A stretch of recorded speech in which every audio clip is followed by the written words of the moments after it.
Good morning.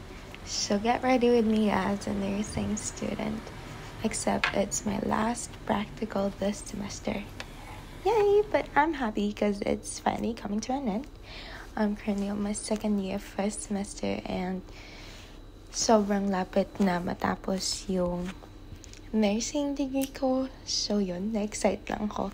At the same time, kinakabahan ako ate kasi I've got 3 exams this next couple of weeks and 2 exams in one day, and then isa yung OSCE doon.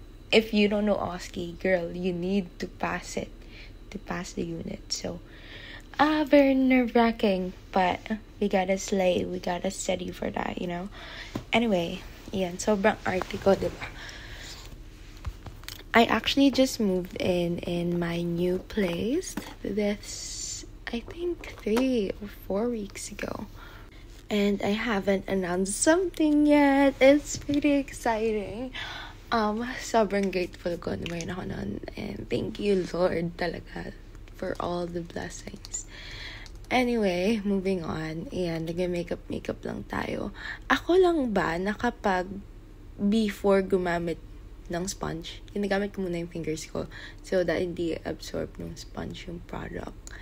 Kasi ang dami ko nang natap mo na beauty blender before and talagang ni-absorb niya lahat ng product. So, that's what I do.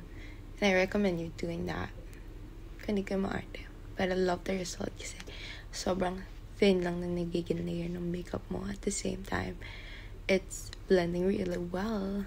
And lahat ng mostly ng products na mayroon ako at ginagamit ko ngayon is galing talaga siya sa Pilipinas. Yeah, sa Philippines. Yun. Kung alam niyo yung TikTok shop, Orange Basket, girl, laging puno yun sa akin. Although, dito kasi wala kaming TikTok shop sa Australia. So, lagi talaga akong nag-restock pag uwi ko sa Pilipinas. Well, ayan, Vice Cosmetics din yan. I love local Filipino cosmetics. Like, literally, sobrang ganda. This one, Get Dazzled, I think. I love it too.